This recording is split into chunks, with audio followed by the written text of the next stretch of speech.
Assalamualaikum warahmatullahi wabarakatuh. Bismillahirrahmanirrahim. Ya, kita ketemu lagi dalam seri penelitian, pengabdian, dan publikasi. Hari ini merupakan hari spesial, yaitu saya akan mengutarakan how to create your research to be sociopreneurship, to be implemented. Jadi, bagaimana inovasi riset Bapak Ibu sekalian kita wujudkan hasil riset itu tidak hanya di publikasi Scopus, dan Scopus. No, we will to make implemented and sociopreneur untuk hasil riset Bapak Ibu sekalian. Kita lihat jelas riset luarannya tidak hanya di publikasi. Banyak sekali yang bisa kita lakukan dari luaran penelitian kita yang bisa menghasilkan money, uang, dan haki kekayaan intelektual. Kita lihat tanah air kita bahwa kita masih ringkat ke-85 dari 129 negara. Di bidang apa? Inovasinya. Ini membuktikan bahwa kita masih belum inovatif. Yang harus diciptakan inovasi itu. Kita lihat Key Performance Index-nya. Riset, paten, publikasi, prototipe, teknologi tepat guna, desain industri, merek, TTO, publikasi jurnal, buku, hak cipta, dan hilirisasi komersial.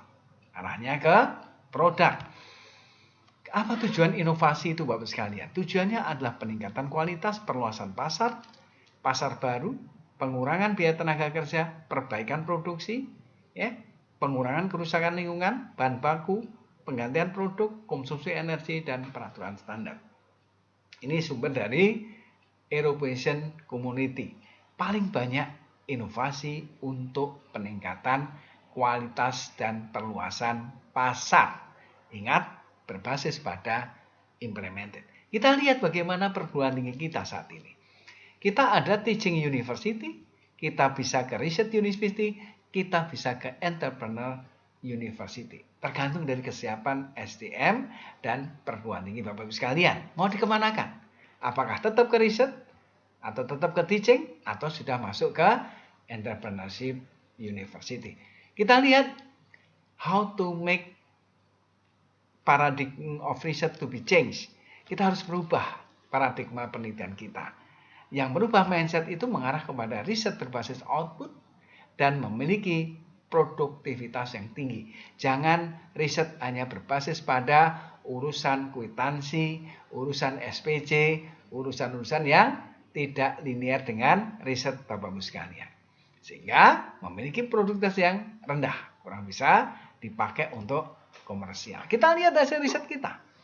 Riset kolaboratif, selalu saya katakan bahwa tolong setiap tim riset dan pengabdian masyarakat wajib kolaboratif. Ada partner dari lembaga lainnya. Sehingga bisa dilakukan teknologi tepat guna ke industri, baik riset berkaitan milik saya, contohnya adalah organic farming, biopesticide, pengenalan produksi massal, ada kegiatan organik yang sifatnya semua harus kolaboratif. We cannot non-kolaboratif. Dari sini kita lihat bahwa apa itu sociopreneurship. Ini informasi dari Pak Kintoko 2021. Beliau sociopreneurship bukan CSR, sociopreneurship bukan charity. Salah satu sociopreneurship untuk model hilirisasinya, pemberdayaan masyarakatnya, dan harus memiliki kesamaan mindset dalam menerapkan sisi sociopreneurship ini. Untuk itu perlu ada suatu skill for entrepreneurship. Apa skillnya? Otomatis di lembaga market research, negosiasi, project management, corporate, dan financing. Sehingga kita bisa mengambil risiko, menciptakan peluang, komunikasi, confident, dan agen perubahan change of agent. Dari sini salah satu contoh yang sudah saya lakukan yaitu dengan mengembangkan biopesticide berbasis pada nematoda parasit serangga. Dari sini Bapak Ibu bisa melihat bagaimana prospek ke depannya. Di tahun 99 saya sudah mengeluarkan bahwa aplikasi kegiatan lab bisa untuk semua hama yang ada di Indonesia.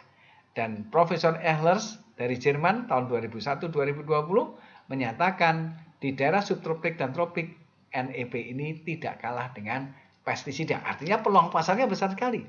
Kalau peluang pasarnya besar, maka ini merupakan lag for our production. Nah, dari sini ini adalah nematodanya. yang kecil, ukuran 500-800, bisa diproduksi massal dan bisa mengendalikan hama dalam waktu singkat, 24 jam, dengan mengeluarkan bakteri simbion yang memakan dari sel-sel darah daripada serangga atau hemojol. Ini adalah serangga setelah 2 kali 24 jam. Wassalamualaikum, tewas. Oke, ini cara masuknya. Bagaimana dia proses masuknya? Lewat lubang alami, mulut, anus, dan kulit, dan efeknya seperti ini.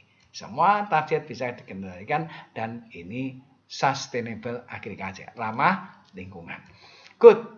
Roadmap riset yang sudah saya lakukan, baik dibantu oleh LPDP maupun Uni Eropa Project maupun DAD dan negara-negara Eropa.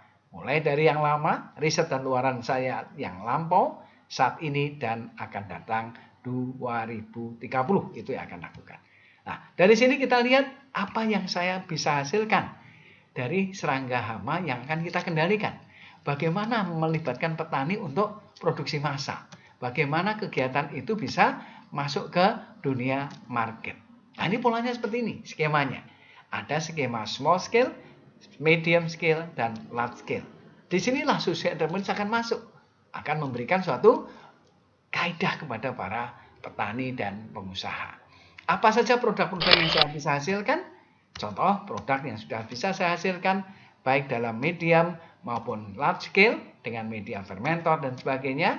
Contoh adalah untuk capaian kegiatan intelektual baik output maupun outcome, haki maupun komersial yang bisa kita lakukan tidak hanya publikasi tapi juga ke komersialisasi.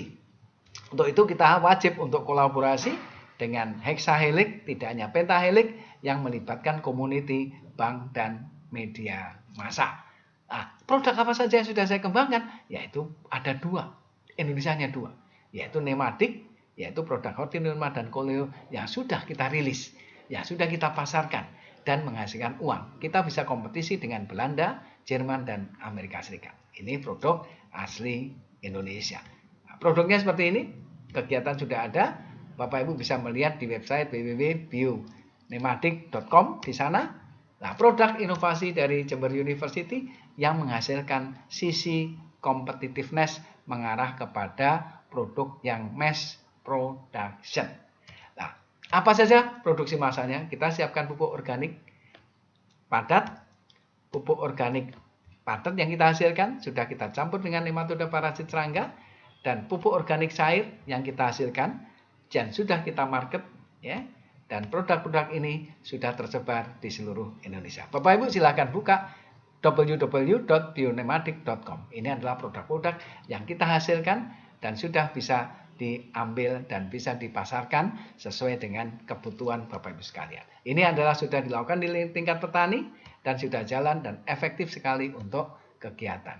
Apa haki yang kita hasilkan? Bisa sertifikasi merek, ada paten, ada produk yang sudah dikembangkan dan sudah menghasilkan hasil yang ada di lapangan. Jadi demikian Bapak sekalian, tetap kegiatan riset bermuara pada production yang biasa bermuara untuk kegiatan bersama.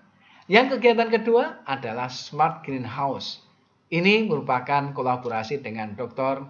Bambang Hermianto dari Fakultas Teknologi Pertanian yang menghasilkan produk Smart Greenhouse yang bisa dikelola secara online dari jarak jauh. Pak Bambang yang Dekan Fakultas Teknologi Pertanian menghasilkan produk seperti ini yang efektif dan sukses untuk kegiatan di lapangan. Dan ini sudah jalan.